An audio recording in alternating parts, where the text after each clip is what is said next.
Subcommittee will come to order. The chair recognizes himself for an opening statement. Good afternoon, and welcome to today's subcommittee hearing on recent developments in the space industry. While a lot of focus on space in recent weeks has been on NASA and the Artemis II mission around the moon, what people may not know is the Federal Communications Commission also plays a key role in space. The spectrum that commercial satellites and other spacecraft use to communicate with each other and back to Earth is regulated and licensed by the FCC. The FCC also coordinates with the International Telecommunications Union, which manages global orbital assignments. That means the House Committee on Energy and Commerce, the best committee in Congress obviously, has jurisdiction over the space economy. The satellite industry has been in a period of robust growth and innovation over the last decade, and U.S. companies are leading the way. While we have long relied on satellite technology for GPS and key services supporting functions of the U.S. government, satellite technology is playing an increasingly important role in our communications infrastructure. Satellites are helping us close the digital divide by providing broadband and other critical services in remote locations. In fact, these next-generation satellite networks provide broadband at speeds and latency that rivals other forms of broadband service, connecting Americans who were previously unserved and underserved. Satellite-based services have also been transformational for our first responders when they need reliable communications the most. In my home state of North Carolina, when Hurricane Helene devastated terrestrial-based infrastructure, satellite was able to bridge the gap and keep first responders connected. Satellite-based services will also continue to impact other industries, including precision agriculture, maritime, aviation, logistics, and supply chains, energy, mining operations. Since our last subcommittee event dedicated to this topic a few years ago, new partnerships have been announced between satellite operators and mobile carriers to help bolster cellular coverage. We're also hearing more about space-based enterprise communication services and orbital data centers. Who knows what other developments may be on the horizon? Demand for these services has resulted in the deployment of thousands of new satellites in recent years. And while work is ongoing at the FCC to update their rules for the 21st century, it is essential our committee continues to be part of that conversation. Today, we will hear from a variety of representatives of the industry about how the industry has evolved and lingering challenges that need to be addressed to ensure the U.S. continues to lead. Included in today's hearing is legislative text for Chairman Guthrie and Ranking Member Pallone's Satellite and Telecommunications Streamlining Act. This legislation is aimed at streamlining licensing of space-based communication services, providing more certainty for operators of these systems, and ultimately securing U.S. leadership in satellite communications technology for many years to come. Thank you to our witnesses for being here today. I'm very much looking forward to our discussion. And I now recognize the ranking member, the gentlelady from California, for her opening statement. Thank you very much, Mr. Chairman. I want to thank the witnesses for being here today. I'm glad we're holding this hearing on the Satellite Streamlining Act. This is an important conversation because satellites are no longer some niche part of our telecommunications ecosystem. They're becoming a significant way of Americans connecting and how businesses operate. As innovation in the satellite marketplace continues to accelerate, our policies need to keep pace. That's especially true when it comes to the Federal Communications Commission's licensing process, which reviews applications to operate satellite systems. If we want the United States to remain a global leader in communications technology, we need a process that is modern, predictable, and efficient. We cannot let outdated processes delay technologies that can help people in their daily lives, because the reality is the satellite landscape looks very different today than it did just a few years ago. In the beginning of 2020, the U.S. had around 1,000 satellites in orbit. By 2023, when we passed an earlier version of this bill out of committee, the U.S. had around 4,500 satellites. Today, we have over 11,000 satellites. The sheer scale of this growth is staggering and shows why we need to help our agencies modernize to address this demand. To bring this back down to earth, in the Sacramento region, UC Davis is experimenting with innovative satellite projects. They were able to launch their first satellite last year And they did it all from design to launch in an unprecedented 13 months when most satellite timelines are measured in a span of years. For ambitious feats like UC Davis to become commonplace, we need a timely and predictable federal process that allows more projects to move on this quickly. That's why bills like this matter. At its core, the Satellite Streamlining Act is about making sure the federal process keeps pace with today's reality. It's about improving efficiency, reducing unnecessary delay, and giving innovators a clearer path to move from idea to deployment. That kind of streamlining can make a real difference, because now when we talk about satellite policy, we're talking about whether families can get online. We're talking about whether businesses in hard-to-reach areas can compete and whether patients can access telehealth. For many communities, especially rural ones, connectivity still isn't guaranteed. But modernization must be more than just speed for speed's sake. My goal is a licensing process that is more efficient and predictable, while still preserving the FCC's ability to ask tough questions, rely on expert judgment, and give additional scrutiny when a proposal truly warrants it. We must also ensure that states can continue enforcing important affordability and consumer protections for satellite broadband services. If we get this right, we can support innovation, strengthen connectivity, and make sure the process is delivering real results for the American people. That's the balance we should be aiming for, and I'm encouraged that this continues to be an area of bipartisan interest. I look forward to hearing from witnesses on how we can improve the process and to make sure a licensing framework is delivering for the communities that need it the most. And with that, I yield back. Thank you. I now recognize the chairman of the full committee, the gentleman from Kentucky, for 5 minutes for his opening statement. Thank you, Chairman Hudson, and thank you, Ranking Member Matsui, for holding this important hearing. And the U.S. satellite industry has undergone a period of robust growth over the last decade, and companies continue to innovate. While the satellite industry has long provided essential services, we are increasingly relying on satellite-based services to help those who need to close the digital divide and offer support in moments of crisis. We're also seeing new partnerships between satellite operators and mobile carriers as emerge to provide direct-to-device services to help improve coverage in communities that were previously unserved. Today, we're considering the SAT Streamline Act, which would update the Federal Communications Commission's licensing rules for space. I want to thank Ranking Member Pallone for agreeing to work with me on this legislation. Since the SAT Streamlining Act was originally introduced by this committee a few short years ago, a lot has changed. This is just the beginning of the conversation, and I want to thank Ranking Member Pallone for his commitment to work on this bill in a bipartisan fashion. We want to engage with industry and government stakeholders alike to make sure we get those reforms right, and that our efforts to modernize reflect the current and future technological landscape and the challenges impacting space. This is an imperative national security issue that will help us maintain our competitive edge against adversaries like the People's Republic of China. Mr. Chairman, I yield back. Thank you, Chairman. I now recognize the gentleman from Florida who will be providing an opening statement on behalf of the ranking member, Mr. Pallone. Representative Soto, you're recognized for 5 minutes. Thank you, Chairman. This committee has a long tradition of working in a bipartisan fashion to enhance technological innovation in this country. And today's hearing marks the start of another important endeavor as we begin exploring the next frontier of commercial space industry. We know that for a fact in Central Florida, with over 104 launches last year by NASA, SpaceX, ULA, Blue Origin, and more, most of those were telecommunications satellite missions. And so the stakes could not be higher for American space innovation.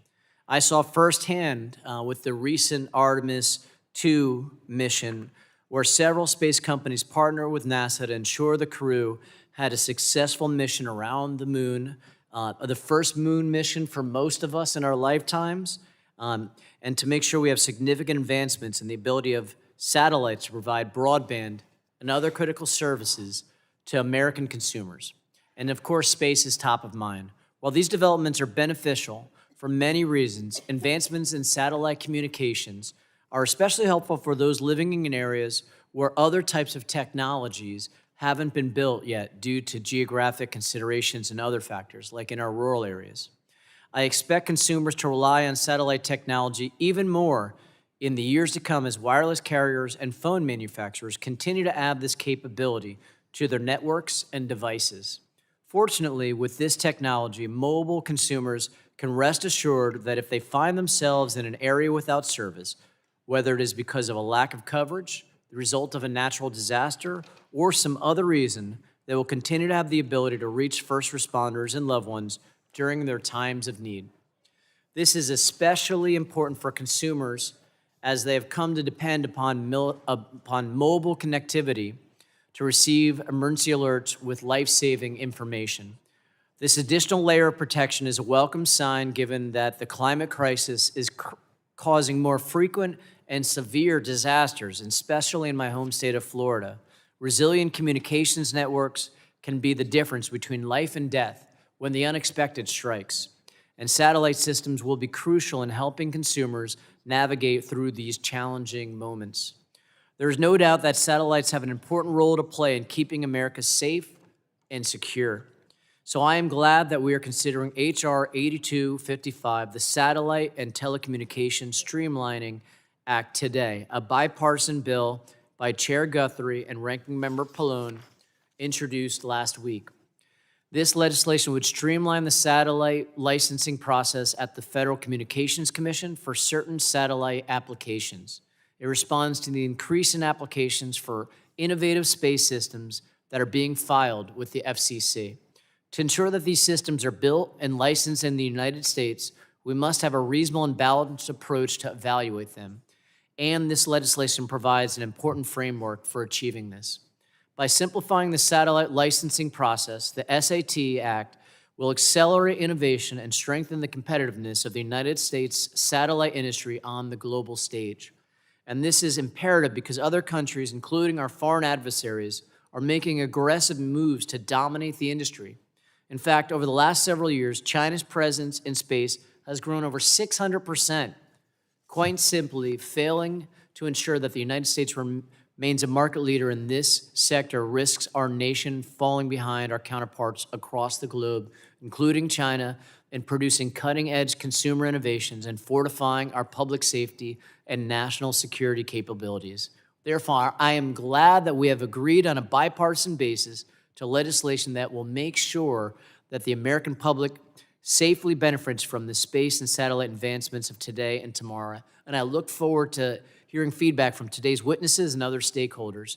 And we are determined to continue to work with Chairman Guthrie and other members of this committee to make any necessary edits to the SAT Act so that we can ensure the United States leads the rest of the world in satellite communications industry, because time is certainly of the essence. It's clear we have a lot to discuss this afternoon. I welcome our witnesses and yield back the remainder of our time. Thank you, gentlemen. We have now concluded with member opening statements. The chair reminds members that pursuant to the committee rules, all members' opening statements will be made part of the record.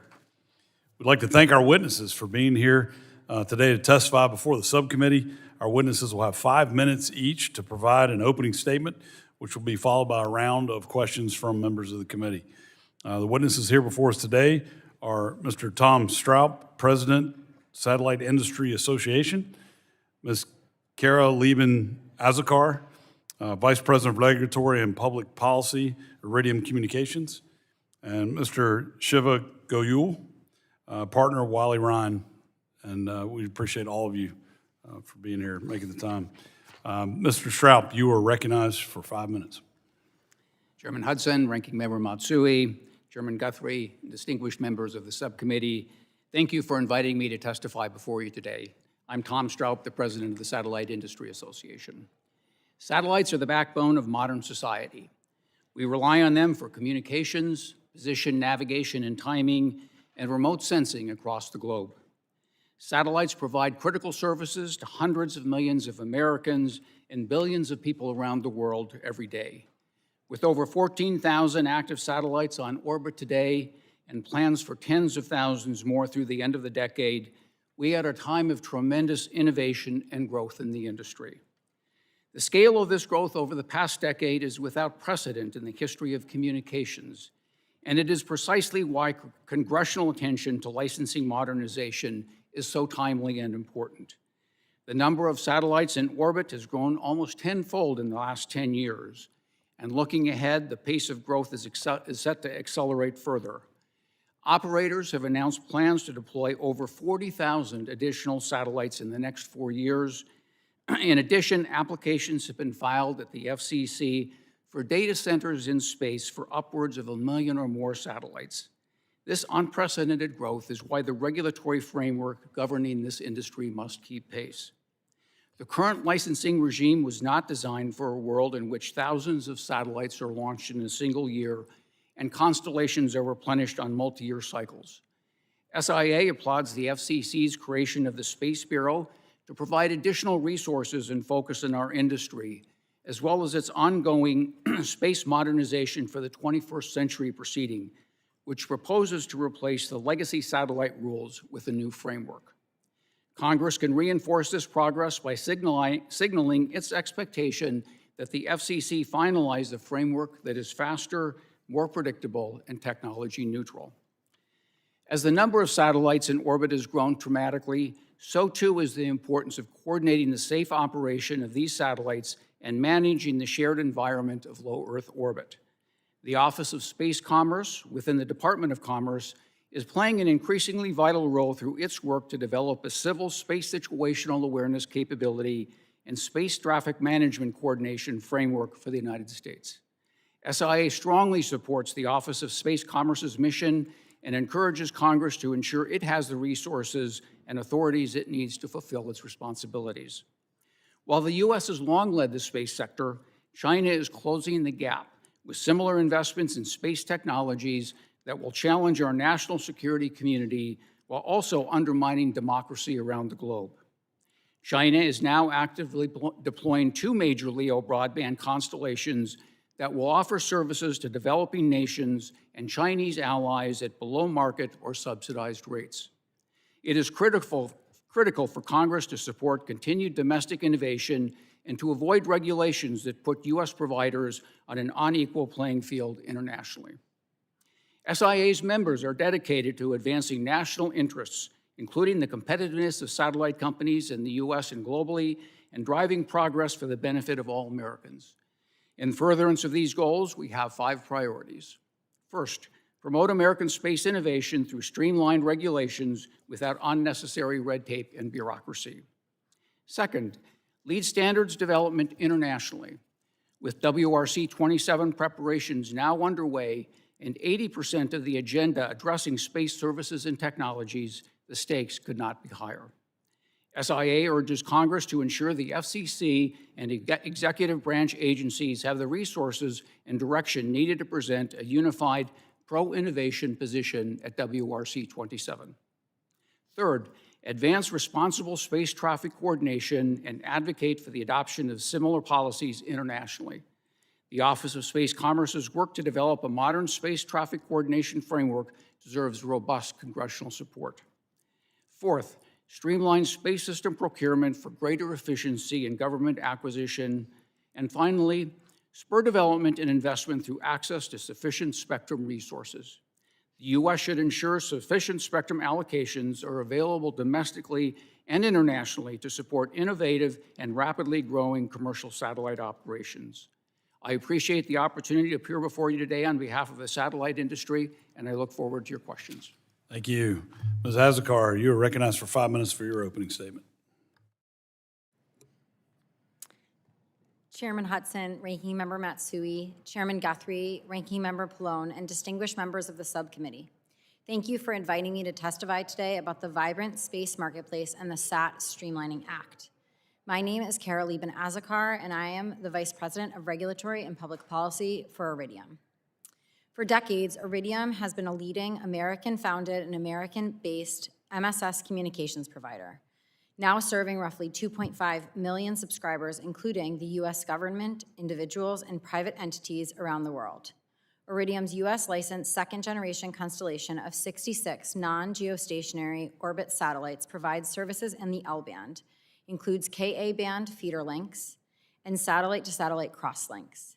Iridium's ubiquitous network provides reliable, weather-resilient communication services, including safety of life, aviation, maritime, and other services to areas where terrestrial wireless or wireline networks do not exist or are limited. With our reliable pole-to-pole coverage, we connect people, organizations, and assets to and from anywhere in real time, including in areas where terrestrial-based services have been damaged due to natural disasters. Iridium offers all of these capabilities with less than 9 megahertz of L-band user link spectrum.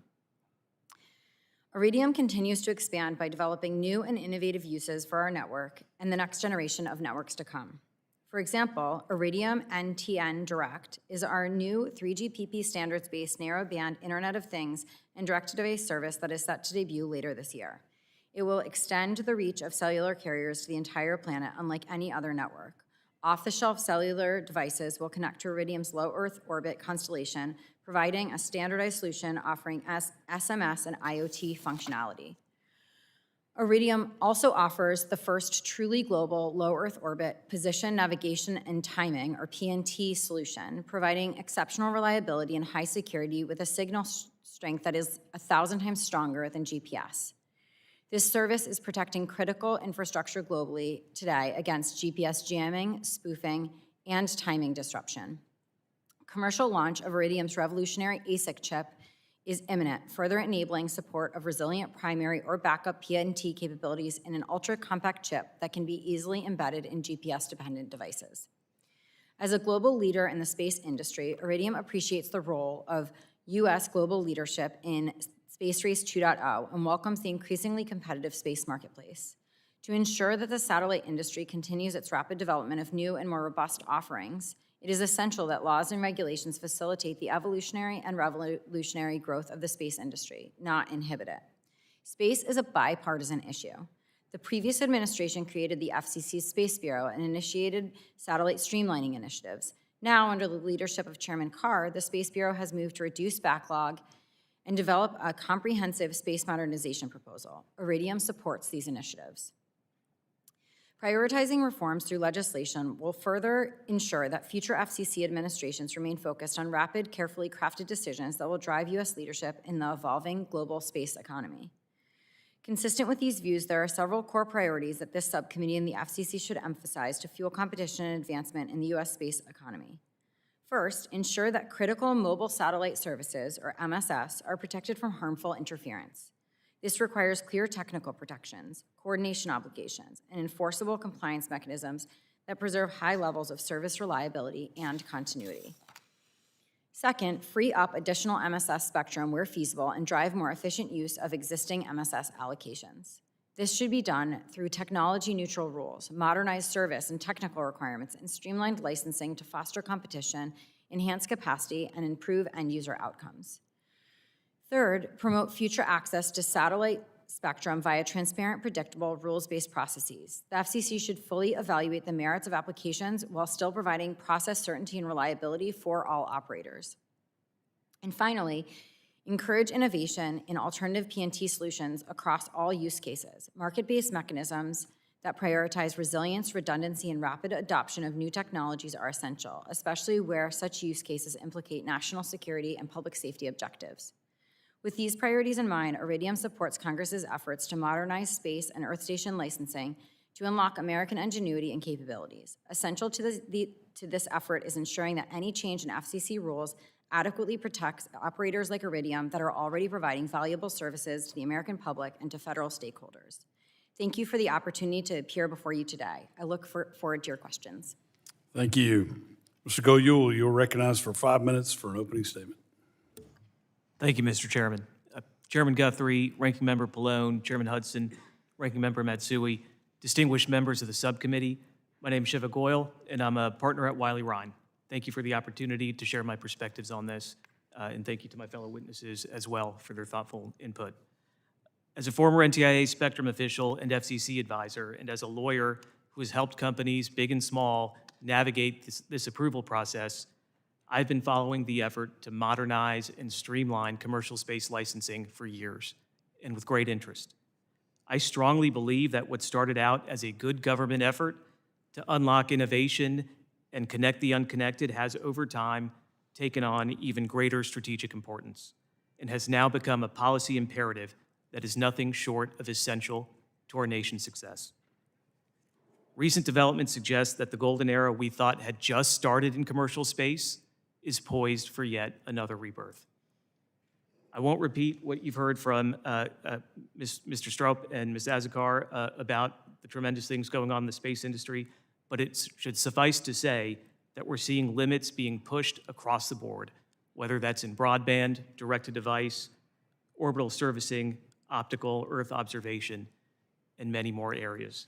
And we're seeing capabilities grow not just on payloads, but also on the bus, supporting broader power size and mass ranges, which creates more opportunities for a broader variety of missions to get done. At the same time, launch capacity is expanding, so all of this can actually go up. And if you look at the markets, you'll see participation from a broader and more mature base of investors as well. These are all tremendously positive signs, but none of this growth is guaranteed, and to reach our potential, government has to move as fast as the innovators it oversees. My concern is that at the rate that they're moving, failing to keep up won't just create a bottleneck, it will impose a structural constraint on our ability to compete and secure ourselves in a new space era. The FCC has been working tirelessly and across administrations to solve this problem, and its leadership and staff dedication, in my view, has been extraordinary. So has this committee's steadfast focus on legislation. Regulatory reforms and legislation can work hand in hand, with the FCC addressing specifics and root causes, and Congress building lasting expectations and accountability in a way that industry will trust. As we look ahead, I think there are three principles that should guide our reforms. First, we have to recognize that long licensing timelines cost us much more than we think. We tend to measure the cost of regulatory delay in terms of extra capital burned and maybe even a missed launch window. As intolerable as those costs may be, they pale in comparison to the losses we never see. The breakthroughs never attempted, the companies never formed, the architectures never designed because the regulatory risks and timelines prevented the economics from penciling in. The fact is, the more time a company has to budget for licensing, the less time and resources it has to innovate. And the way these timelines work in practice, if you can make a licensing practice take half as long, you can easily double or triple the amount of time people have left to build and iterate and improve what they're doing, all while reducing uncertainty and risk. We can't afford not to act on improvements. The PRC is prioritizing space as a domain of strategic competition with absolutely no daylight between what they're doing commercially and their national security capabilities. China doesn't make companies wait years for a license, and if we're serious about maintaining leadership, nor should we. Second, while speed is important, licensing efficiency is not the same thing as a rubber stamp. Space is and always has been a shared environment.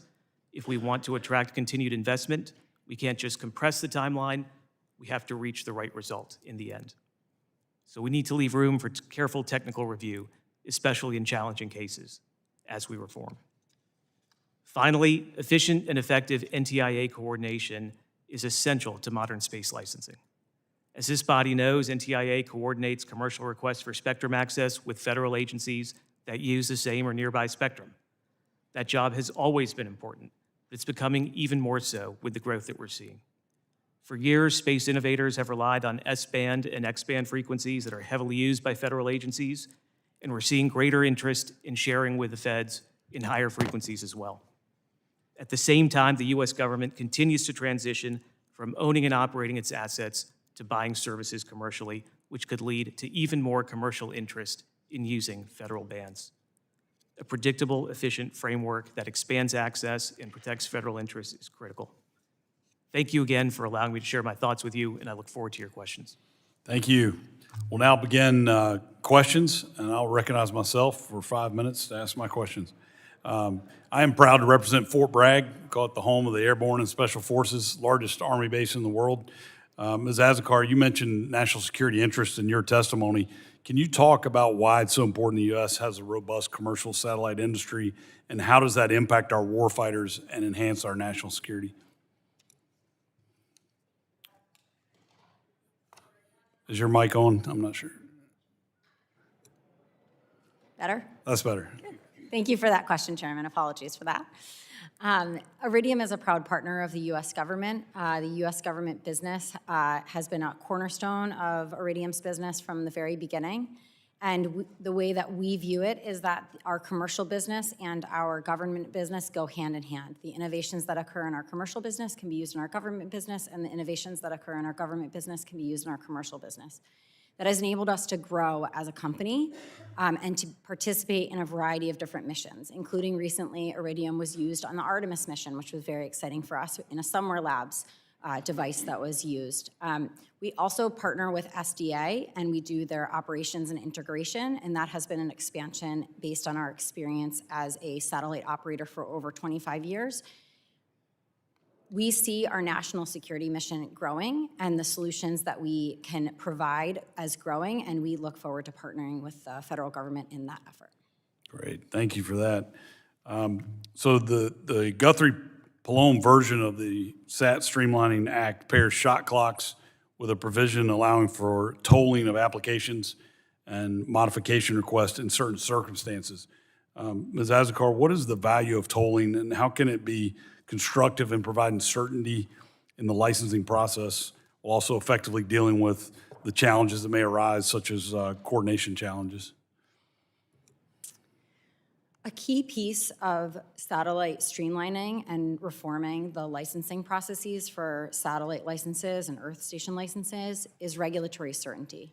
And regulatory certainty occurs when licensees and applicants alike can feel confident in the rights that are being granted to them. Shot clocks or deemed granted provisions are key to speeding up the process, but without a tolling provision that enables for additional analysis in complex situations that require additional technical analysis, it could result in what Shiva mentioned, which is a rubber stamp.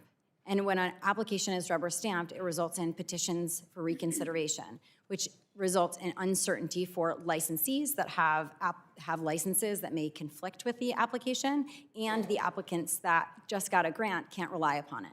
So a tolling provision, like what is in the bill, enables the FCC additional consideration to ensure that regulatory certainty for all, because technical considerations have been fully developed and decided upon. That's helpful, thank you. We've heard today about the steps industry has taken to advance direct-to-device services to supplement terrestrial coverage. These services are essential for our first responders. I mentioned the example of Hurricane Helene when it tore through North Carolina. Satellite-based services help keep our first responders connected when the terrestrial networks were wiped out. The FCC has adopted a framework for supplemental coverage from space, and many wireless companies have announced partnerships with satellite operators. Mr. Stroup, is there anything else Congress can do to support the deployment of these services? Thank you for the question, and I would emphasize the points that have been made in terms of regulatory certainty. I think that the direct-to-device services ideally suited to emergency situations where other systems are knocked out, and just ensuring that when applications are submitted that they're dealt with in a timely manner is one of the best ways of ensuring that. Great. Ms. Azocar, do you have anything to add? Thank you for allowing me to add on to that. So Iridium's direct-to-device solution, NTN Direct, is an MSS direct-to-device solution that utilizes our existing network and our existing spectrum. We didn't deploy any new satellites, and we didn't require any additional licensing. What it did require was participation in international standards bodies, which I hope we can speak about further. I think the key piece that I would like to add on to what Tom has indicated is that direct-to-device can be much broader even than emergency situations. We're hoping ours will be used extensively in an Internet of Things context, and also will have the SMS functionality in the event of emergency situations. Great. Well, I see my time's about to expire, so I'll call my time and recognize our ranking member, Ms. Representative Matsui. You are recognized for 5 minutes to ask your questions. Thank you very much, Mr. Chairman. This bill is highly relevant to LEO internet constellations, which can help connect communities that are difficult to reach with fiber. But when a company like SpaceX wins over $700 million in federal funding, only to seek special treatment to get around the rules, that raises real concerns.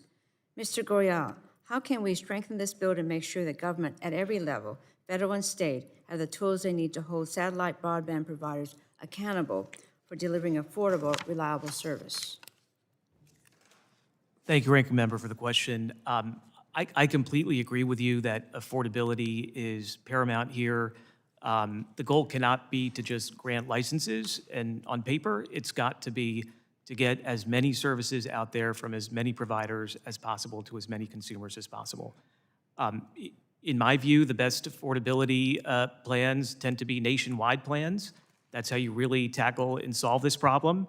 I know that's an area where you've shown a lot of leadership over the years in protecting and improving low-income programs nationwide to make sure everyone has the connectivity they need to participate in modern society.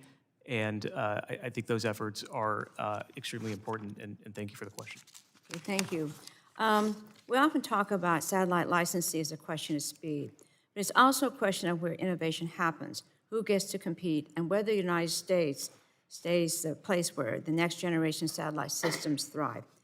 Mr. Stroup, what are the risks if our permitting process remains too burdensome and satellite companies increasingly decide it's easier to get licensed abroad than in the United States? Thank you for the question. I think it starts with the potential loss of employment, potential loss of a tax base, and the innovation that is spun off into other companies. That's one of the things that we've seen within the space sector generally, is that one company ends up spawning off several other companies. Mm-hmm. If this is pushed offshore, we lose out on the potential for that innovation, that industrial base, as well as the other things that I mentioned in terms of tax base and employment. Okay, thank you. Mr. Goel, people often focus on what this bill would do for large, low Earth orbit satellite providers like SpaceX or Amazon. But what would it mean for small satellite operators, including startups, university missions, and other experimental users? Congresswoman, I actually think they might be the biggest beneficiaries of this bill. Smaller companies in particular have much more to lose and are much more vulnerable from delay. They don't have war chests. They need to show their investors and customer base that they have a license and that they're ready to go.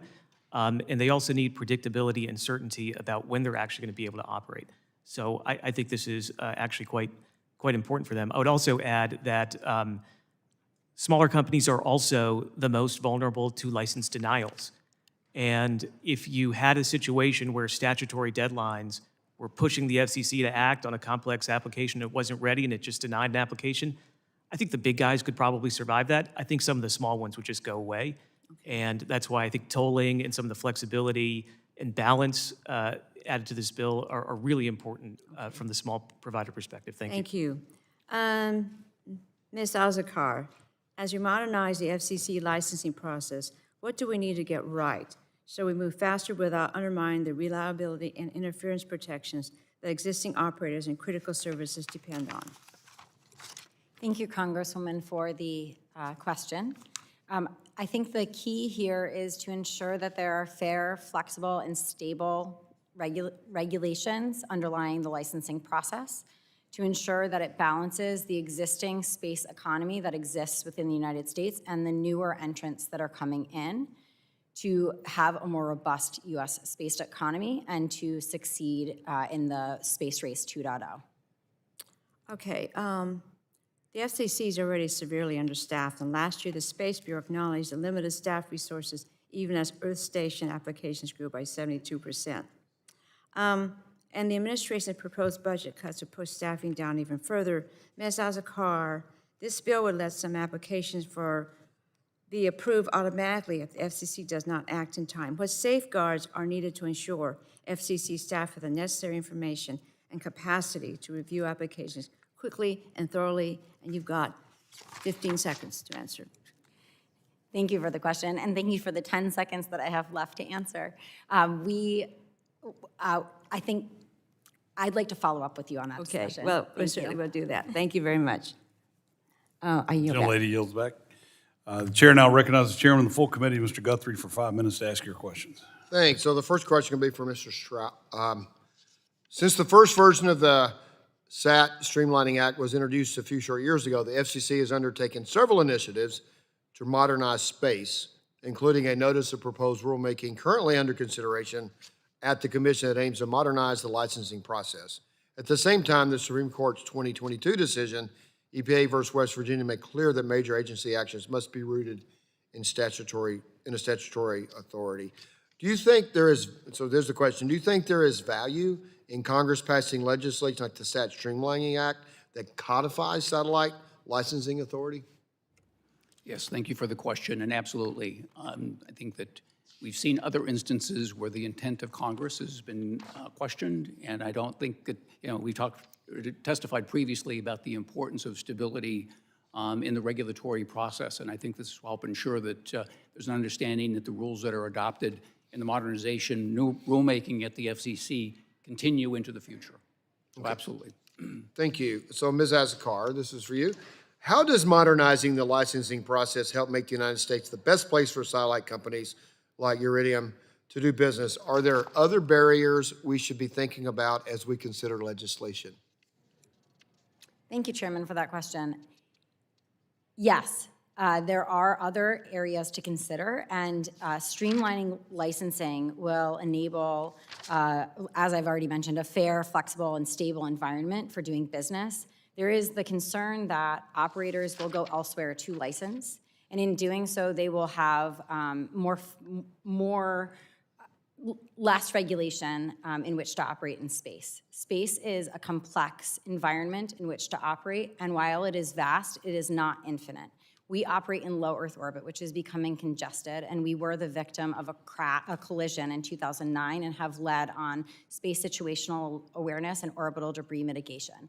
This is a critical area for the sustainability of satellite orbits, and we believe a critical piece of oversight that is not taken up sufficiently by many countries and certainly by our adversaries, and something to consider in the legislation.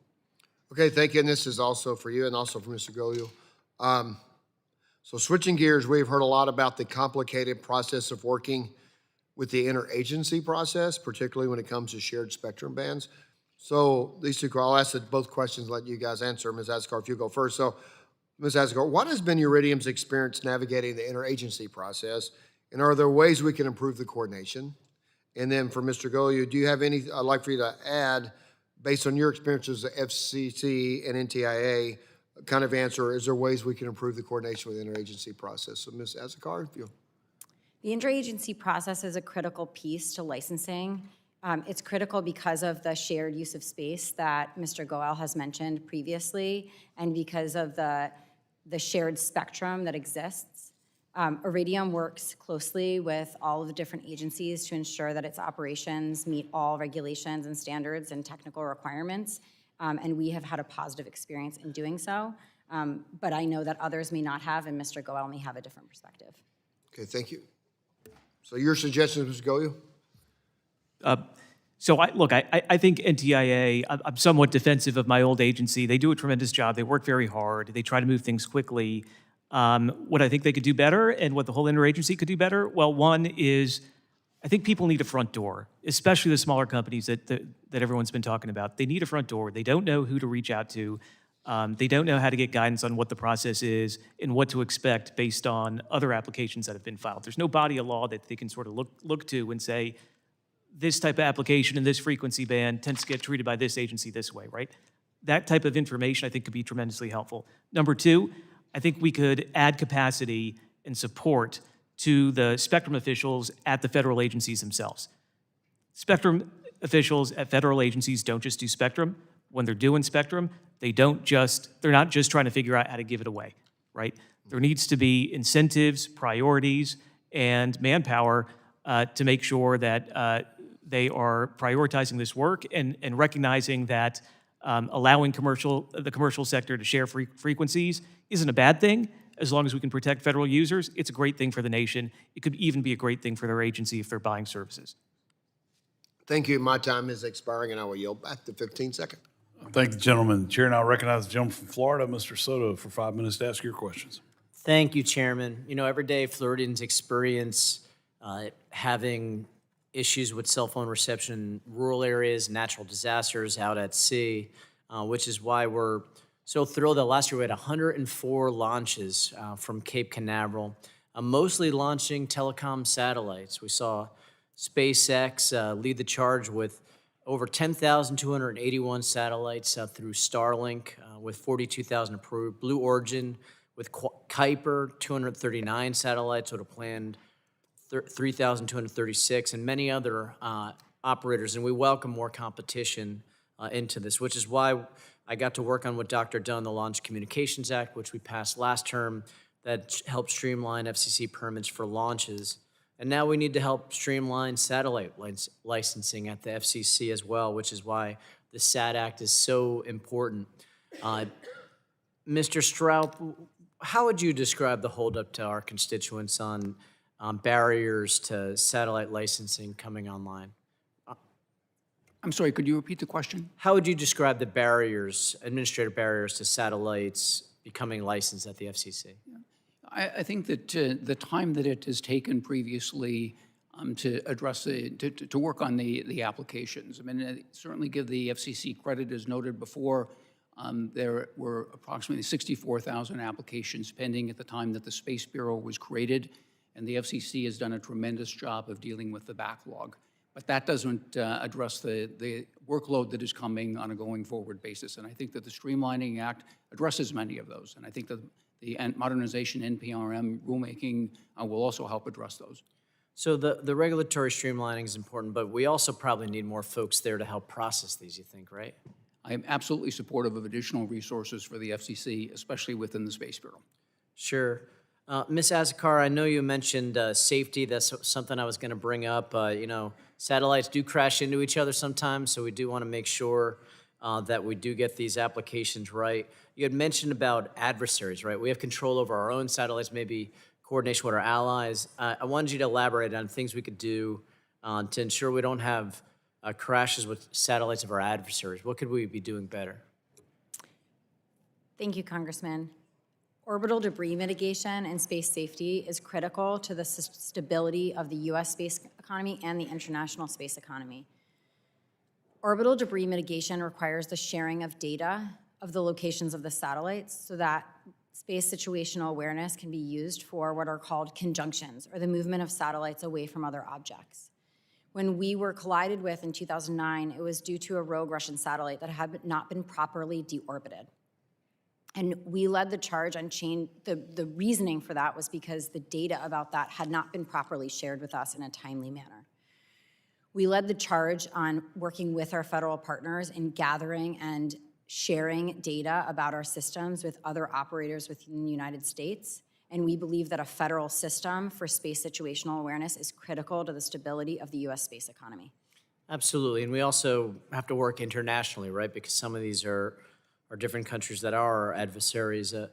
Mr. Goel, you know, we have telecom, defense, GPS, weather, broadcasting, Earth observation, so many different uses of satellites. What are you seeing as far as trends as the top demand for satellites right now? Which areas are the hottest areas that people want satellites up for? I think it's extremely hard to pick because so much is going on. I mean, and I think if you view it from a competitive lens, everybody's getting into the same game. China launched over 100 Earth observation satellites last year. They sold the IRGC, a imaging satellite, during the conflict that was already on orbit, and it's being used for intelligence, right? I don't think we can pick a favorite and bet on that horse and hope that they really win out.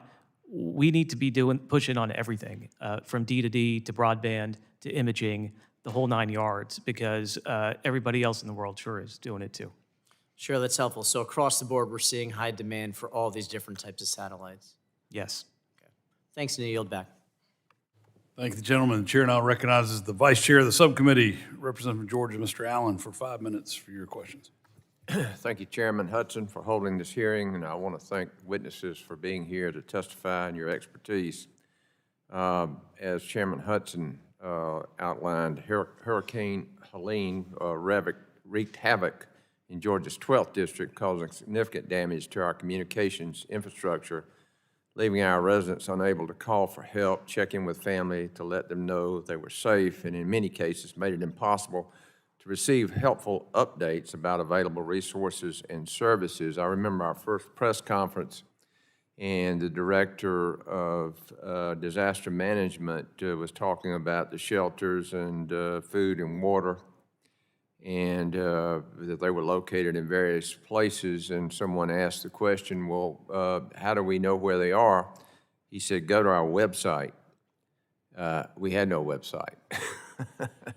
And thankfully to Elon Musk and Starlink, he gave folks the opportunity to have 3 months free satellite service that a lot of folks took advantage of. And those things came up pretty quickly. And we had systems in place to help fill the gaps with recovery efforts and that got underway.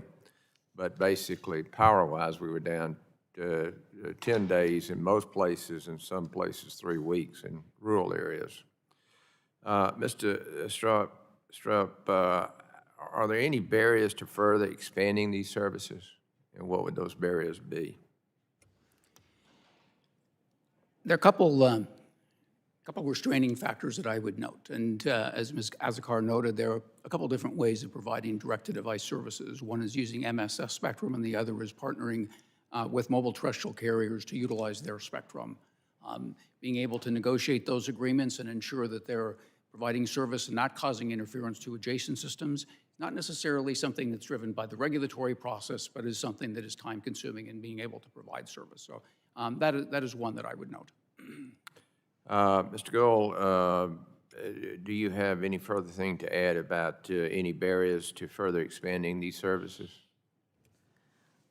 Thank you for the question. I think licensing reform will help. I know the FCC has its supplemental coverage from space framework that initially focused on the easy cases, and there's more and more attention about, okay, how do we fold in the hard cases too? I think movement on that could certainly help. I think NTIA coordination tends to be a factor in the limited number of spectrum bands where you can do a direct-to-device deployment, and I think speeding that up and providing more transparency and certainty certainly will help as well. And to your point about emergency response, this is a unique technology that can be deployed anywhere on a dime, and with no infrastructure deployment, they're already there, and mass accessibility as soon as you turn it on, and I think improving the framework is really important. So thank you. Well, you just answered my next question to you about innovation in the industry and new entrants to the market, which has helped bring communication services to previously unserved Americans like my constituents in rural Georgia. This direct-to-device and broadband services is rapidly developing. And to further expand on that question, what can Congress do to help encourage this innovation and provide for new entrants into this marketplace? I think Congress is doing the right things. I think this bill will help on the FCC licensing side. I think it'll even have spillover effects on NTIA, where there's always a dynamic where you almost need an excuse to hurry up the feds at the other agencies and say, right, I've got a deadline. Yeah. And this bill is going to do it, and I think really improve outcomes here. Right, good. Okay, thank you again very much. And with that, Mr. Chairman, I yield back. Thank you. The chair now recognizes the gentleman from California, Mr. Ruiz, for 5 minutes for your questions. Thank you, Mr. Chairman. I represent the Coachella, Imperial, and San Jacinto Valleys. These are communities of hardworking families, farm workers, small business owners, and students. And in far too many of these communities, reliable broadband is not a given. A lot of them struggle. They're under-resourced, underdeveloped rural areas. And the data makes that clear. In the Coachella Valley, most neighborhoods do not have the fast or reliable internet that families need. In fact, only 5 areas in the entire valley meet the federal government's basic standard for high-speed internet. In the Imperial Valley, the situation is even more stark. When people do not have internet at home, the consequences are real and immediate. They cannot have a video call with a doctor. Their kids cannot do their homework. This is not an abstract policy. This is real life for many in our country.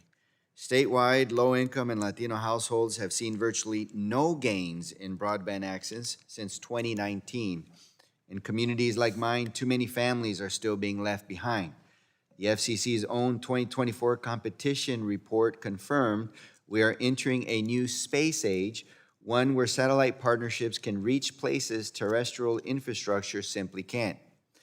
This is a promise worth fighting for, but it only matters if people can actually afford it.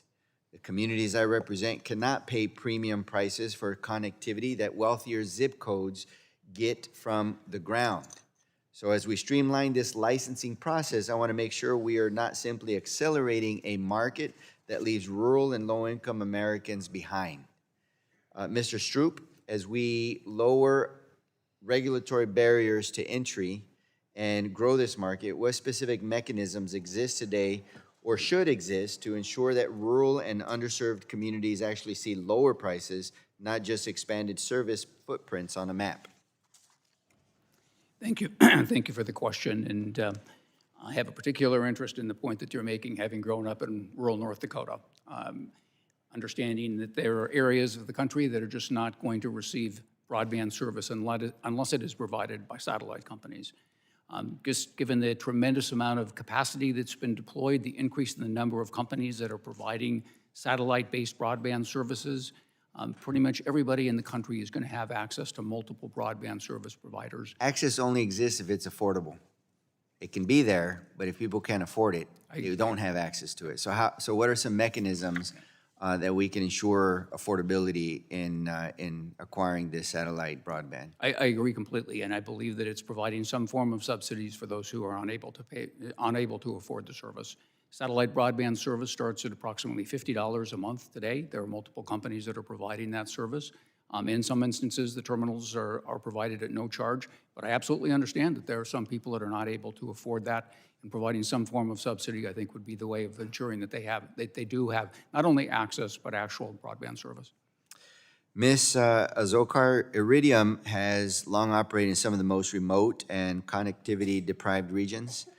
What does genuine affordability look like in practice for satellite broadband, and how can Congress structure this legislation to incentivize pricing models that work for low-income households? Thank you, Congressman, for the question. Iridium operates in less than 9 megahertz of spectrum and focuses on narrow band, low latency, low bandwidth applications, not broadband. However, Iridium is moving towards a standards-based direct-to-device solution that will become online later this year. And one of our reasons for doing that and for moving in that direction is that standards-based devices are lower cost, smaller, and are more easily affordable by end users. So a move towards a direct-to-device solution where it is built into existing devices that end users already have or that they can easily afford is one way to achieve the goal that you're Thank you. In my last 30 seconds, Mr. Goel, from a regulatory and legal standpoint, are there provisions we should include in this bill that would tie streamlined licensing to meaningful affordability commitments? Thank you, Congressman. I completely agree with you on affordability. I would love to see the affordability problem solved on a nationwide basis. I think that's how you push a needle on it. After ACP ended, there's data showing people are reducing service or canceling service How because they can can we no longer tie afford it. streamlining licensing to meaningful affordability commitments? I would prefer dealing with affordability on a more comprehensive basis rather than tying it to licensing, which might not get us all the way. Okay, thank you. Thank you, the gentleman. The chair now recognizes the gentleman from California, Mr. Obernolte, for 5 minutes for your questions. Well, thank you, Mr. Chairman. Thank you to our witnesses. I've really enjoyed this hearing on what I think is a critically important topic. Mr. Stroup, you in your testimony had some pretty strong words about the need for responsible space traffic management. And when we think about the fact that we're transitioning to an environment of thousands of new satellites being launched every year, the need for that management becomes pretty clear. And I also found it compelling that Ms. Azocar was talking about the collision in 2009 between an Iridium satellite and a Russian satellite. That's going to become more and more prevalent if we don't get this problem under control.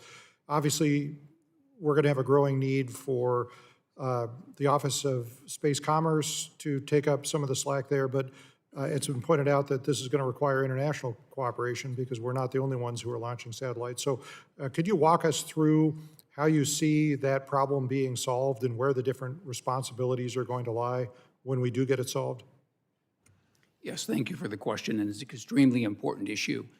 I would recommend that we start by funding the TRACS program, moving forward with implementation of it, and then starting to work with allied nations to be able to utilize what information that we've gathered, shared it with them, and to expand it on a global basis. There have been discussions about whether this should be done on a global basis, an international basis, starting with the ITU, and there's a great fear within the industry that it will take far too long to implement a global basis, a global system, and therefore we need to start with implementing something in the United States.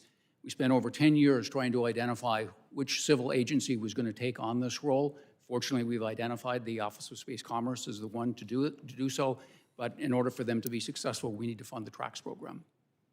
And do you see a role for automated decision-making through technologies like artificial intelligence in solving this problem? Because it seems like a problem that AI would be very good at solving.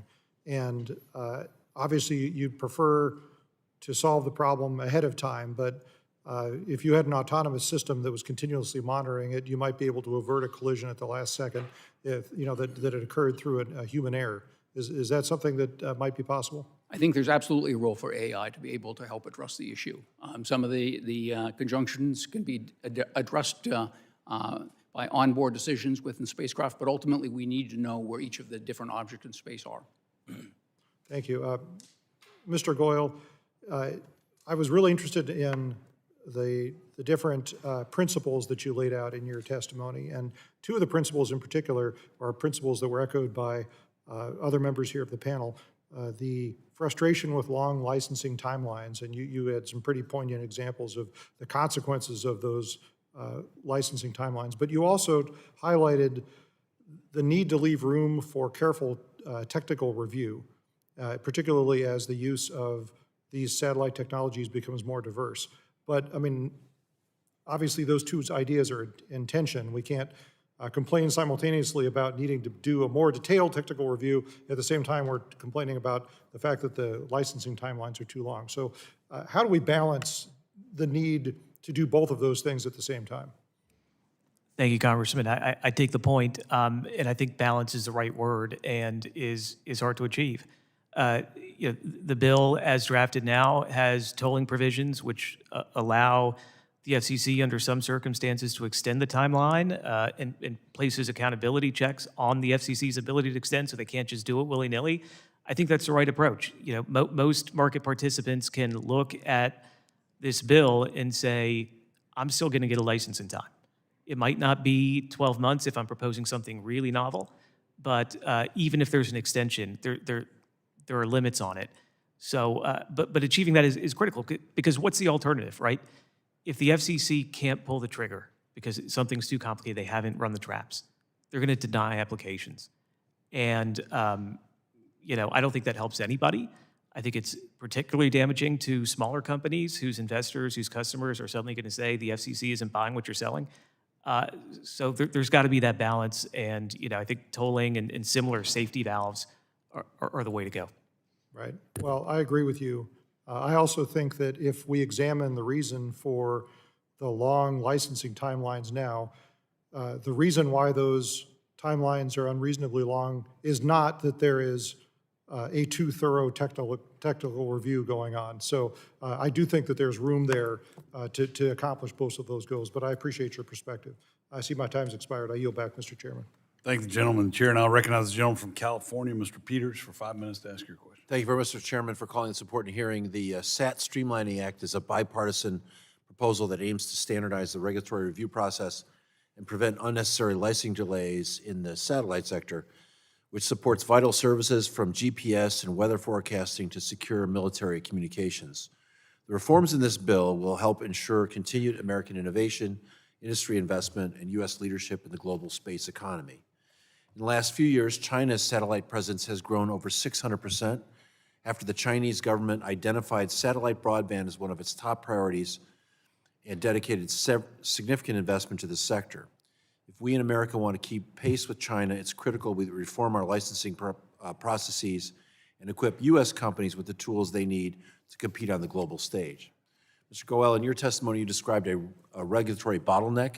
When you were at the FCC, what challenges did you witness within the existing regulatory process for issuing satellite communications licenses? And what are the real-world costs of a convoluted and complicated licensing process in the United States? Thank you, Congressman. My insight from the FCC was all of the pain points that industry has with the licensing process, the FCC experiences too as pain points. If the rules are unclear and nobody knows what the requirements are to the service they're proposing, well, the FCC's got to deal with that too when the rules are jumbled. Clarity is going to help. When there aren't clear standards on what counts as interference or what you have to put in your plans and what exactly you have to say in an application, well, industry's scratching their heads and they're litigating the issue before the FCC and spending a lot of time and money doing it. And the FCC, the poor FCC, is in the middle trying to pick out who's right and pull out data there.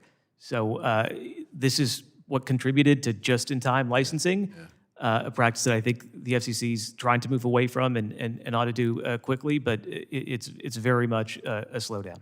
What would you say to San Diegans and Americans are the costs of that? How would you reflect the cost of that? So I think the costs are less capacity to innovate, services that don't come out at all or come out less quickly, greater opportunity for our rivals, including China, to grab international spectrum and orbital resources, and disadvantage economically and militarily against our rivals. Yeah, time is money, I always say too. We see it in a lot of contexts in this committee. Innovation in the commercial satellite sector strengthens the economy and empowers U.S. leadership in an interconnected world. An example of this is how mobile wireless providers like AT&T, Verizon, T-Mobile partner with satellite companies to provide broadband and voice service to Americans who live in rural and hard-to-reach areas where we lack terrestrial coverage. Satellite technology also enables first responders to improve their emergency response efforts, and at UC San Diego in my district helps researchers improve health outcomes. But as we've heard today, regulatory complexity and delays, in addition to rising costs, spectrum scarcity and coordination, and supply chain constraints can slow down innovation in this vital industry. Ms. Azocar, how does the current regulatory landscape prevent innovation in your company, and how would the proposal today help address that? Thank you for that question, Congressman. Iridium partners with over 500 companies to develop and deploy solutions that connect to our network, companies like Viavi of California. So Iridium operates in less than 9 megahertz of L-band spectrum, and we have utilized that spectrum to innovate in our network due to the regulatory certainty that we have through our license. Regulatory certainty through something like the Streamlining Act, which gets fair, flexible, and stable licenses into the hands of new entrants, will enable not just satellite operators, but also their partners to develop and deploy solutions that benefit the American consumer throughout the U.S. economy. Mr. Stroup, do you have anything to add on behalf of the group you represent? Could you repeat the question, please? How the proposal would help spur innovation in your sector? I'm sorry, certification? The new bill, the act we're talking about today. I'm sorry, could you repeat it one more time? I was asking how the proposal before us today would help spur innovation. Oh, okay. Regulatory certainty. Yeah, sure, I think absolutely knowing that from the time one raises an investment with a concept to the time that they're able to obtain a license is crucial to being able to move forward with any innovative product. All right. Well, my time has expired. I think we're all dedicated in this committee to closing the digital divide, and I think this will be a big step forward, and I yield back. Thank the gentleman.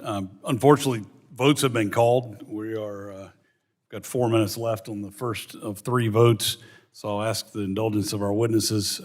We will go vote and stand in recess until 5 minutes at the end of the third vote. So the committee stands at recess.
The subcommittee will come to order, and the chair will recognize himself for 5 minutes for questions. And Mr. Stroup, if I could start my questions with you, that, I have the honor of working with the gentlelady from Illinois' 2nd District when on the satellite precision agriculture legislation. And, when you look at what we can do out there on the agricultural front for our farmers, especially with precision agriculture, and then you bring in the satellite, I'd like to get your perspective on that, on agriculture and especially with satellites. Thank you for the question. And precision agriculture is an example of many different uses of satellite technology, starting with the remote sensing capability to be able to image fields, as well as utilization of GPS services, and then ultimately communication services. So I think it's one of the great applications of many different sectors of the industry. Well, thank you very much. Mr. Goel, if I could turn now to you. One of the great things about serving on the Energy and Commerce Committee is that we are really looking over the horizon by 5 to 10 years when you're up here on the dais. We got to make sure we get things right. And, in your testimony, I thought it was interesting what you mentioned. It says it requires us to move as fast as the innovators we oversee. And that's what we want to make sure is we're not hurting the innovators and the entrepreneurs out there with the legislation and the regulations that follow. What do you see, again, especially when we talk about licensing processes? That's one of the things we've been really talking about in this Congress is on permitting and getting these things done. And when you're looking at, how long it takes to get something done, how far does that put us behind, especially when we think about like communist China and what happens over there? I think it puts us behind by a lot, right? It makes everything cost more. People waste their money on lawyers like me when they should just be able to tell what the rules are and what the requirements are and file an application and, deal with some back and forth and get a license. Your point about China, I think, is extremely well taken. They are, relying on both state-owned enterprises and private industry, and they are not waiting for a license. And, I think it's pretty safe to say that the United States industry is well ahead of China right now in space, but you are seeing extremely deliberate and focused planning in China, from launch to broadband to imaging across the board to AI in space. And, they're getting their universities involved, they're getting private sector involved, they're getting their military involved, and they're breaking down the barriers between the three with a lot more force and requirements than, we do here in the United States. So I don't think we should be slowing down. I think people should be able to tell when they'll be able to provide service based on what they see on paper. And I think that's what streamlining is really going to accomplish and unlock a lot of benefits. Well, because again, you mentioned when you talk about your hidden costs of regulatory delay, again, which I think you just answered the question, because they don't worry about that, because you said in your first sentence here, we tend to measure the cost of regulatory delay in terms of extra capital burn, fees, and payroll, and then even a missed window for launch. And what we're looking at there is none for them, because they just do it. I think that's a really important factor that has to be considered when we're looking at the legislation and what we have to be doing in the future to make sure that the United States doesn't fall behind.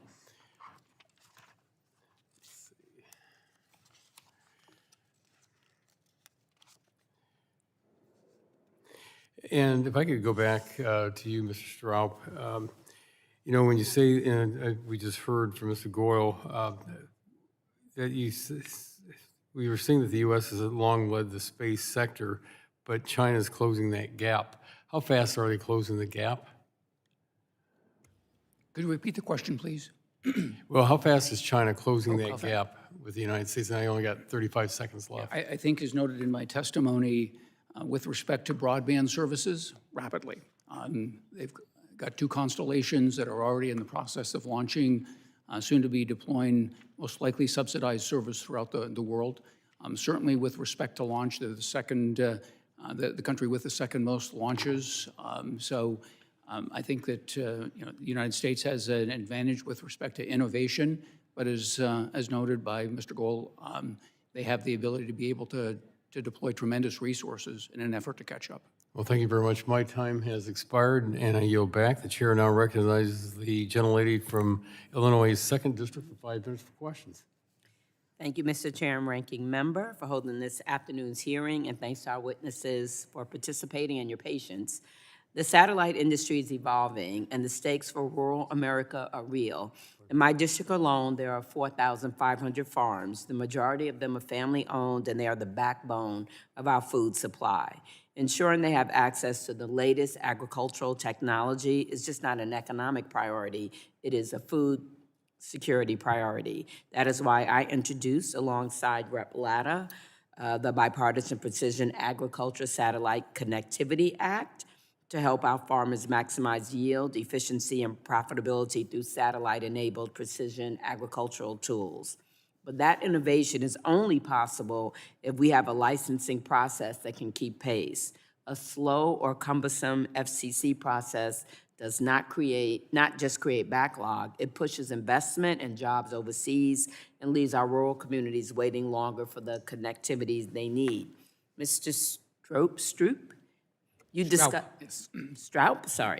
discussed how satellite-enabled precision agriculture is transforming productivity in rural America, particularly in areas beyond the reach of terrestrial networks. How does the SAT Streamlining Act ensure that new and emerging satellite providers, especially those focused on agricultural and rural communities, can enter the market and compete rather than having that capacity concentrated among a few large operators? Yes, thank you for the question. And I think a good example would be utilization of IoT services to be able to sense the level of moisture or the amount of fertilizer that may be needed. If you are a startup company, not knowing how long it would take to be able to get a license authorized, it could be the difference between you actually have a viable business or not.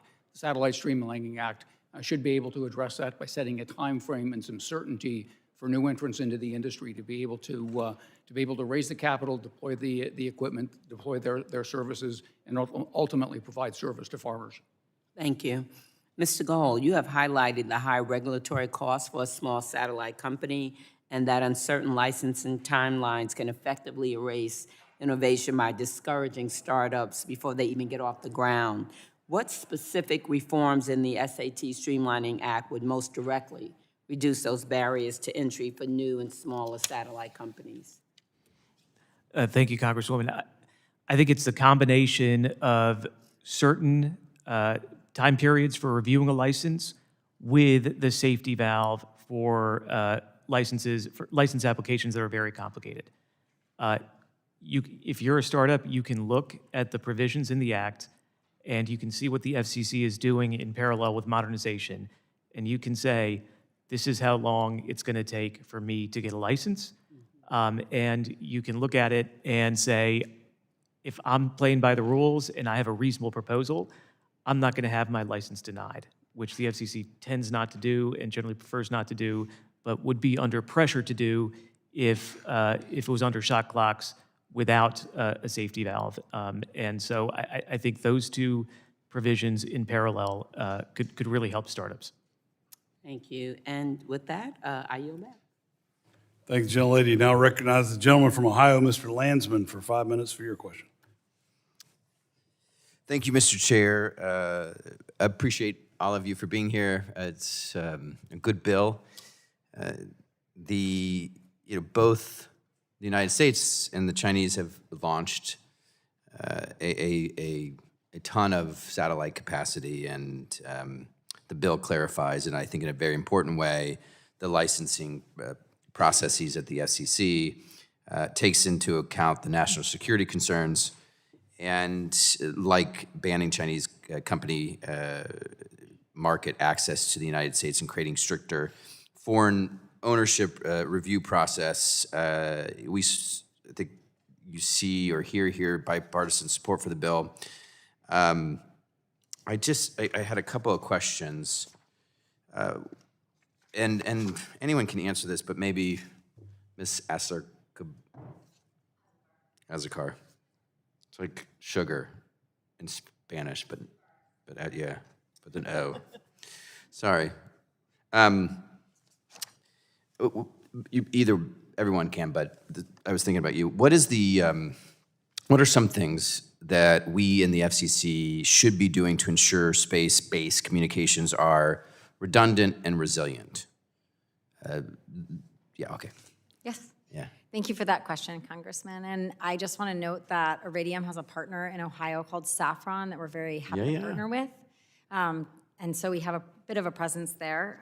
They build PNT equipment that connects to our network. So resilience and redundancy is the core of Iridium's, I would say, brand. In addition to how our network is architected for resilience and redundancy of 66 satellites, we have 14 in-orbit spares.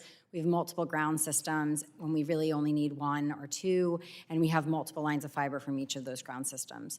So building resilience and redundancy into the satellite ecosystem is a part of who we are as a company, but from a regulatory perspective, a huge part of resilience and redundancy is having a competitive market-based approach that allows new entrants and competition so that there can be multiple ways to achieve the same goal. Great. Stroup.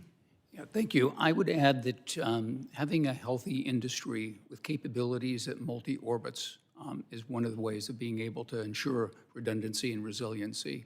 That is one of the major growth areas of the industry that we haven't talked about today. And ensuring that there's capability, terminals that are capable of communicating with both geo and non-geostationary satellites is one of the ways, and that's achieved with a healthy industry. Thanks. I have nothing to add. I think the points have been covered well. This is an inherently resilient and redundant technology. Thank you.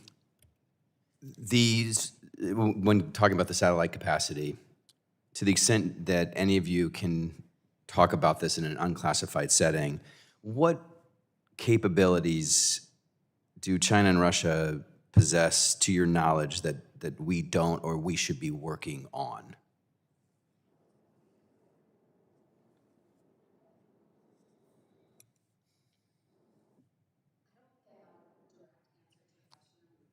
Honest, but what I will say is that the U.S. economy is robust, and China is doing it in a different way.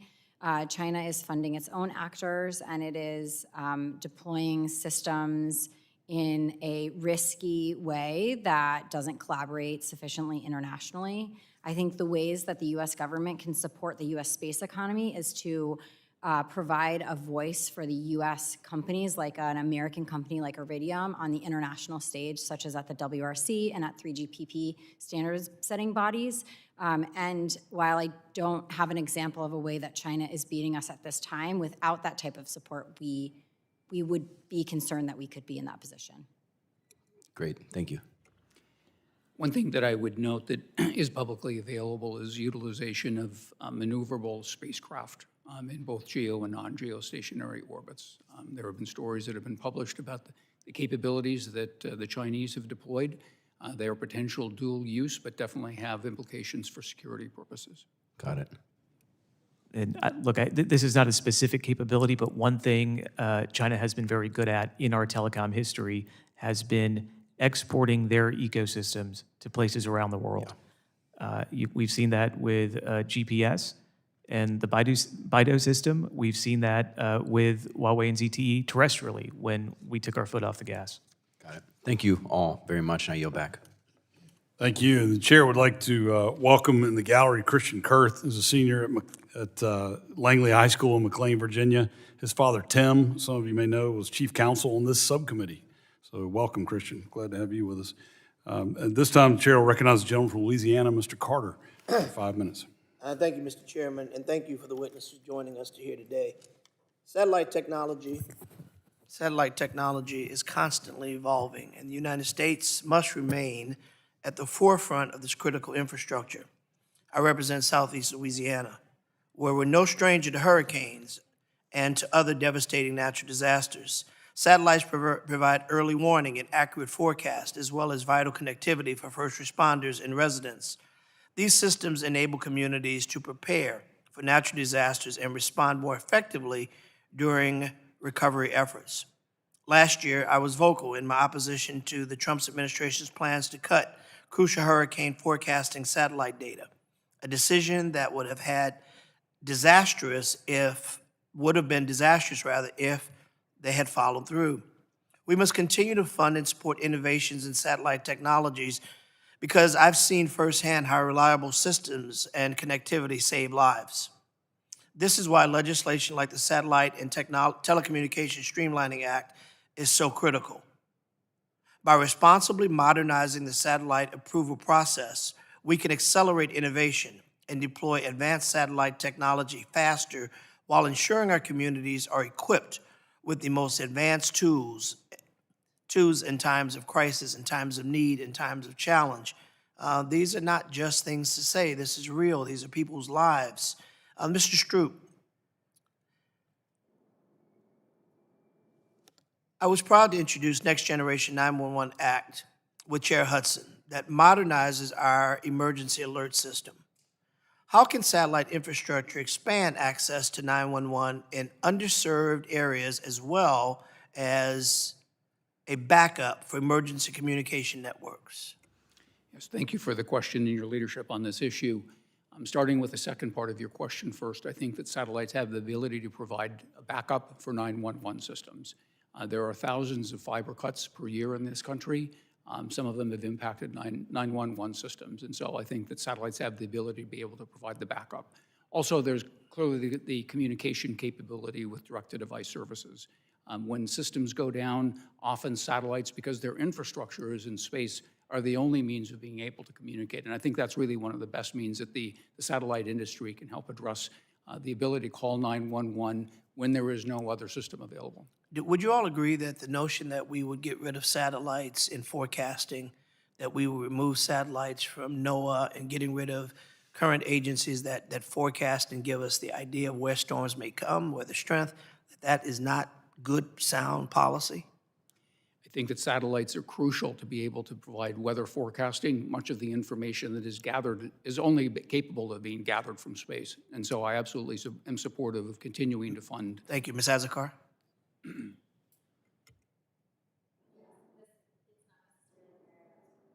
It's not necessarily an area of expertise for myself or Iridium with respect to weather forecasting, but support. But as a citizen, But not as necessarily from our... as a citizen and as a participant in the satellite industry, funding for satellites and for advancement of space infrastructure is critical to the future of the U.S. space economy. Thank you. Ms. Goel? Completely agree that weather forecasting from space is essential. And while I'm with you, Ms. Goel, Yeah. with the fast pace of innovation in satellite technology, why is it important for regulatory processes to be responsive to this innovation? And how does Streamline Act encourage satellite manufacturers and startups to build and license their systems in America? It gives them more time and more money to focus on building and innovating. It gives them the certainty they need to attract investment and to attract customers. And it provides them the flexibility they need to change their plans after they get a license without having to repeat a years-long process. In this fast-moving technological age that we find ourselves in, what can we, in a bipartisan effort under the leadership of our chair, can we do to assist in amplifying the voices of the professionals to make sure that we're wading through the politics and the partisan noise, to make sure that technology is forefront, that we are ahead of the game, not behind the game, not chasing? If you had an opportunity to tell us what to do today, how can we help you better? And you can all take a quick crack at that in 13 seconds. Quick. You keep doing what you're doing, a balanced approach that gives certainty and focus on people, whether right. that's through affordability or Azocar? something else. Fair, flexible regulatory that gives certainty to existing providers and new ones alike. Mr. Stroup? And move forward with the Satellite Streamlining Act. Now, when you're leaving here today, you're going to say, dang it, I had a chance to tell those guys what to do, and I didn't give it all to them. Thank you all very much. Mr. Chairman, I yield. Thank the gentleman. Chair recognizes the gentleman from Texas, Mr. Pfluger, for 5 minutes for your questions. Thank you, Mr. Chairman. And I thank the witnesses for being here. There's a company in Midland, Texas called AST Space Mobile, and they've testified before this committee before and doing some amazing work. I've followed their progress closely, visited a couple of times. And this week we had a bill, the Mystic Alert Act, that passed the House, incorporating space-based direct-to-device capability into the wireless emergency alert system. And space-based broadband is exactly the type of American innovation that I think we expect and that Republicans in the Trump administration are working hard to accelerate. Streamlining the satellite regulations is critical into making that work, and I'll start with Ms. Azocar. How will the SAT Streamlining Act directly impact companies like AST Space Mobile, and how will the implementation of laws such as the Mystic Alerts Act be affected if we don't fix the licensing process underlying them? Thank you for the question, Congressman. I just want to start with just ensuring you understand that Iridium has been part of the natural disaster response since Hurricane Katrina. So while it's discussed extensively today as a direct-to-device solution, we've been doing this now for decades. And in the instance of the Texas flooding, for instance, we were used not just for critical communications during the restoration, but also drones utilize Iridium for seeing what has happened and also for search and rescue. So there are a variety of different use cases in natural disasters. The streamlining of licensing will enable more providers to provide a variety of different services to end users in the event of a natural disaster because, as Tom has indicated, satellite service by its nature is resilient and redundant in a natural disaster scenario. Thank you. And I'll just kind of go one step further, on the deemed grant provision. If the FCC misses a deadline, then the license is automatically approved upon the applicant's written notice. But after the floods where we lost communications, I'm kind of looking at the agencies missing deadlines and how that technology could have saved lives. So can you explain how the provision is necessary to give these shot clocks real teeth and what that effect would have just overall on safety? Yeah, shot clocks are an important part of satellite streamlining, but they're not without potential consequence. So while it's beneficial to the U.S. space economy for licensing to occur quickly, it also needs to be deliberative and to resolve all concerns so that the licensee that receives the license and existing licensees have regulatory certainty to rely upon that to innovate the way that Iridium has been able to do for the last 25 years. Thank you very much. I'll go to another topic, kind of into the novel space activities topic. And Mr. Stroup, as we consider the SAT Streamlining Act, how should we think about and addressing novel space activities, and how can we complement what Chairman Carr and the FCC is already doing and what they're specifically trying to do with the Part 100 proceeding? Yes, thank you for the question. There are a number of novel space activities proposed, one good example being space data centers. And I think that from the time we started discussing satellite streamlining to today, we've seen a sea change in terms of the potential scope of the applications and the size of constellations. And so I think ensuring that there is sufficient coordination among the various organizations, governmental organizations that have an interest, and that the Streamlining Act accounts for the ability to be able to gather additional information from the time an application is initially submitted is going to be key to supporting some of the novel space activities, which provide a great deal of excitement and opportunity within the industry, but also create some additional challenges for the industry. Any specific challenges that we should be aware of or thinking about? Yeah, certainly just the sheer scope and size of some of the constellations that are proposed. It raises issues with respect to the impact of using optics for connectivity. NASA filed a response in one or more of the applications that have been filed. They'd be able to monitor all of those satellites. I mean, today, one of the satellite operators has had over 300,000 maneuvers in the course of 1 year. If we're looking at hundreds of thousands or a million satellites, being able to make sure that we know where all of those objects are in order to be able to make sure that we ensure the safety of space is definitely one of the challenges. Mr. Goel, I'm sorry, I was going to talk to you about the regulatory environment and our competition with China, and if you'd like to follow up in writing on that, specifically if we fail to get the environment right with these novel space activities, what's the risk that we're opening ourselves up to? So my time has expired, and I'll yield back, but if you'd like to follow up in writing, that'd be great. I appreciate that, Congressman. Thank you. The chair now recognizes the gentlelady from Virginia, Representative McClellan, for 5 minutes for your questions. Thank you, Mr. Chairman. 2 weeks ago, the world watched as the Artemis II mission successfully completed its 10-day lunar mission. This was a clear signal that the United States remains a global leader in space and is ready to take on the new frontier. And I'm pleased to see this committee prioritizing legislation that supports our continued progress in space. The SAT Streamlining Act does just that by clarifying the FCC's role in space and strengthening its statutory authority in reviewing satellite and Earth station applications, ensuring a more efficient, predictable, and timely licensing process. And at a time of intensifying global competition, particularly from nations like China, who are moving aggressively to expand their presence in orbit, we can't afford unnecessary regulatory delays that slow innovation or deployment. And this legislation will help provide certainty to the industry, support emerging technologies, and accelerate the deployment of next-gen connectivity, particularly for rural and underserved communities that stand to benefit the most. So simply put, if we want to lead in space, we must be able to move at the speed of innovation here on Earth. And so, Ms.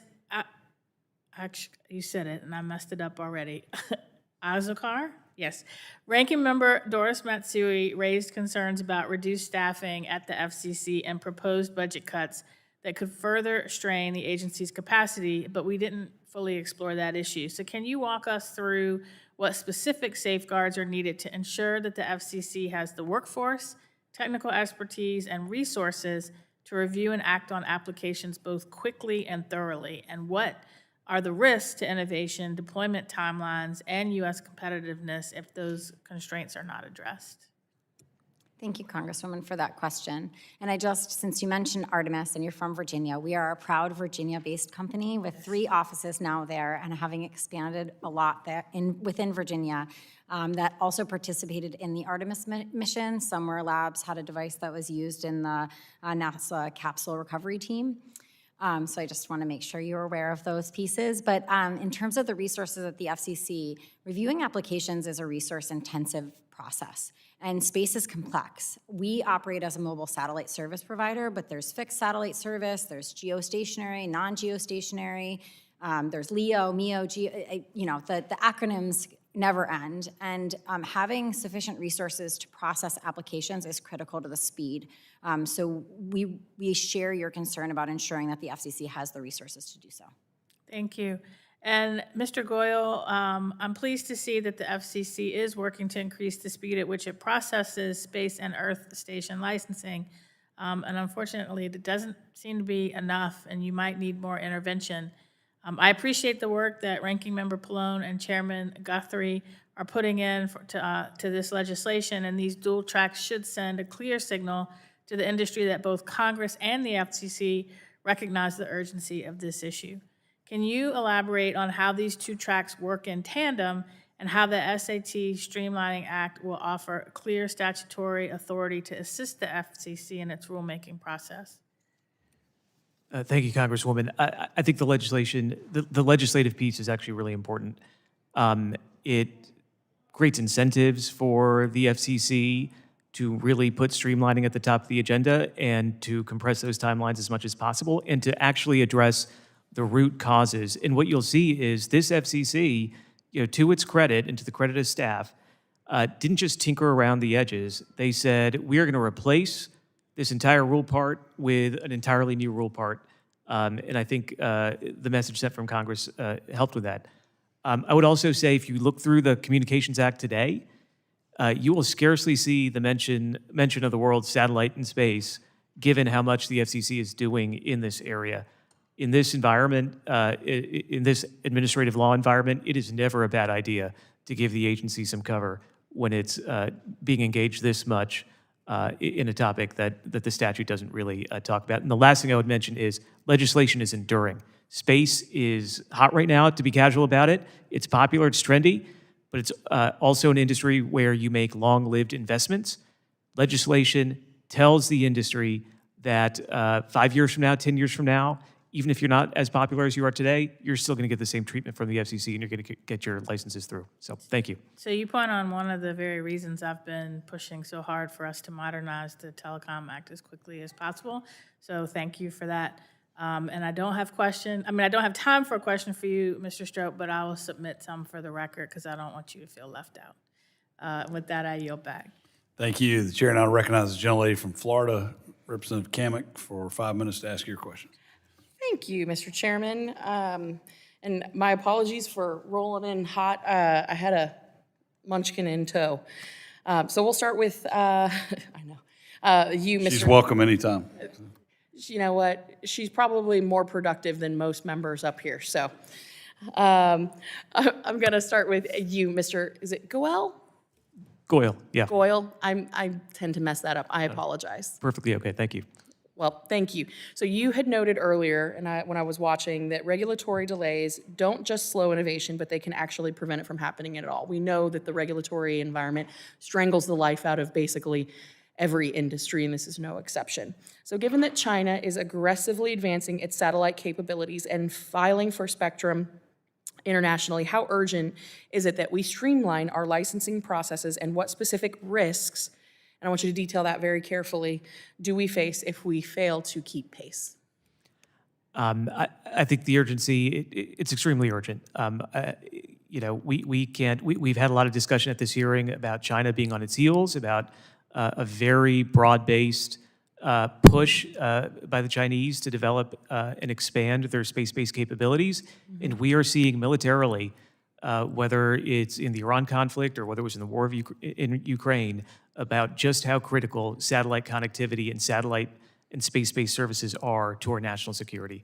I mentioned before, the Chinese sold an imaging satellite to the IRGC during the period of this conflict. It turned out to be more advanced than people really thought. Broadband satellites are being used for battlefield communications, for drones. You know, this is the future of modern warfare. Sensing in space is going to be tremendously important as well. So the urgency is now. We got to get this right, and we cannot lag behind. Do you think, just as a follow-up to that, do you think that we have the signals intelligence necessary to really understand exactly where they are in their development? That's an extremely good question, Congresswoman, and I am hesitant to say this, but I just don't know. I hope we know where they are, and I hope we feel confident that we're better, and this is a race we're winning, and we're making sure we're just widening the gap.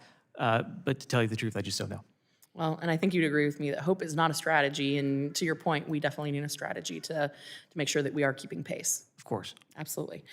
Turning to you, Mr. Is it Stroup? Stroup. Stroup. I'm just messing up all the names today, but thank you for correcting me. So the satellite industry is experiencing unprecedented growth with thousands of satellites already in orbit, tens of thousands planned in coming years. From an industry perspective, what are the biggest pain points in the current FCC licensing process, and how would a more predictable assembly line framework change investment and deployment decisions for U.S. companies? Yes, thank you for the question. And I think that the length of time that it has taken to process applications has been one of the big issues. And part of On that, average, what would that be? the length of time. So examples have been cited taking over 2 years to get an application either denied, approved, just some kind of a response. So that's one of the issues that the industry has encountered. Another, because the industry shares spectrum, often the time that it takes to coordinate with federal agencies, because the federal government is also using the same frequency bands, is one of the issues that I've heard as a pain point from our members. Okay, I appreciate that. And I'm going to come back to you if I can make the time work on this, but I'm going to turn to you. Azocar? Yeah, 1 out of 3. Ms. Azocar, your testimony highlighted the importance of protecting existing satellite services, especially those tied to public safety, national security, and critical infrastructure. Now, as we move to streamline the licensing, which is critically needed, as has been talked about so far, and expand access to spectrum, how can we ensure that we're not creating harmful interference or undermining the reliability of these mission-critical services, particularly for first responders and federal users? And I'm asking this as the wife of a first responder. Thank you for that question. And as a working mom, I love this. I'm so pleased and impressed by you.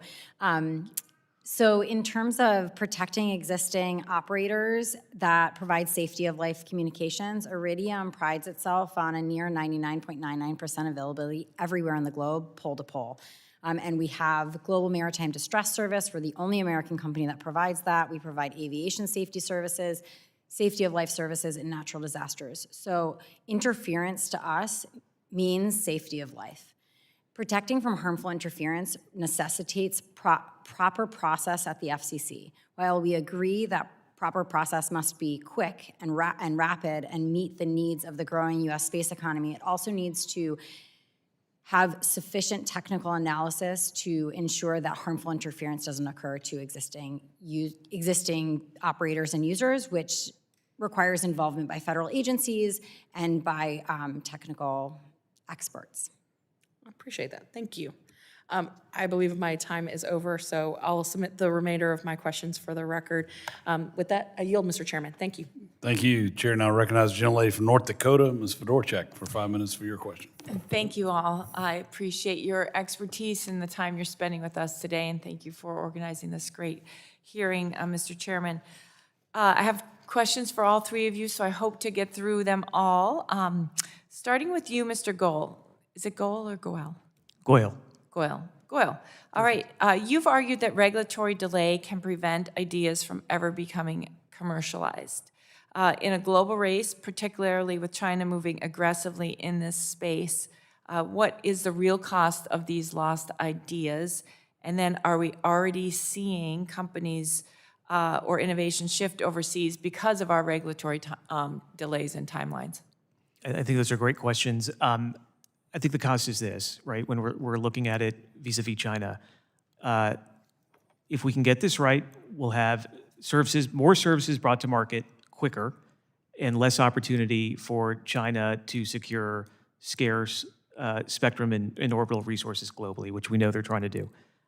Militarily, we will have an edge and expand our edge in satellite technology, which has a much more important impact on both offensive and defensive strategies in wartime.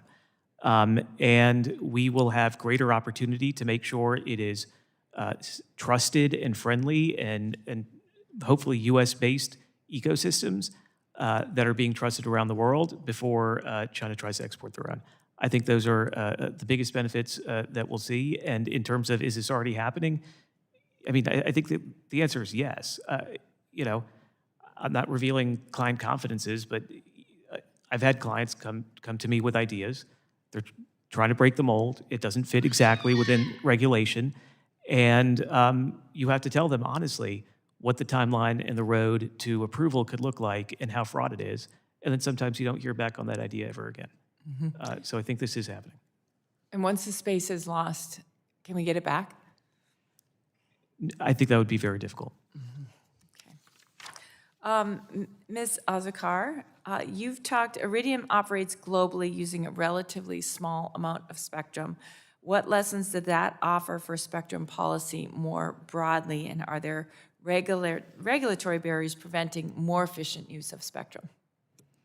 Thank you, Congresswoman. And we're grateful to partner with the University of North Dakota to hire students for high-skilled jobs at the SDA facility in Grand Forks. So thank you for your partnership with your office.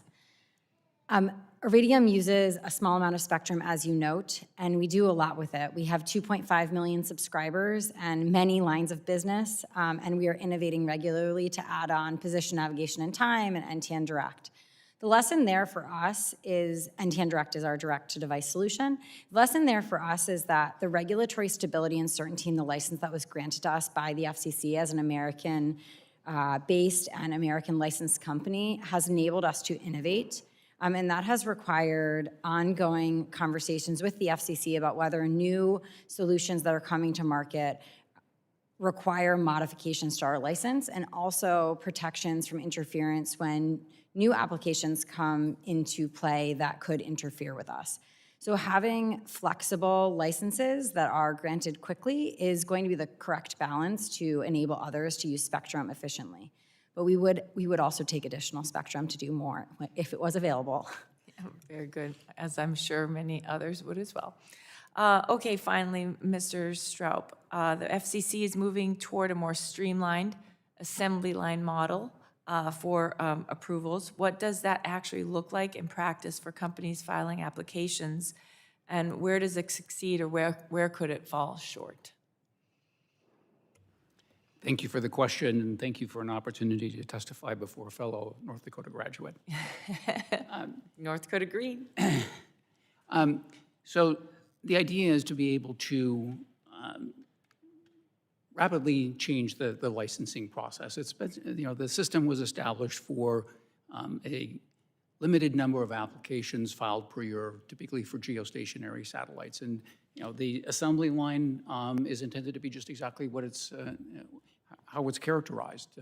That it will be dealt with rapidly. There will be boxes to check, certifications that are made, and most importantly, the process will move forward much more quickly. Excellent. Thank you all again. Mr. Chairman, I yield back. Well, thank you very much. I ask unanimous consent to insert in the record the documents included on the staff hearing document list. Without objection, so ordered. Seeing there are no further members wishing to be recognized, I'd like to thank our witnesses for being here today. Thank you for indulging us through the vote series. Really appreciate your testimony, both written and today. I remind members that they have 10 business days to submit questions for the record and ask the witnesses to please respond to those promptly. Members should submit their questions by the close of business on May 5th, 2026. Without objection, the subcommittee stands adjourned.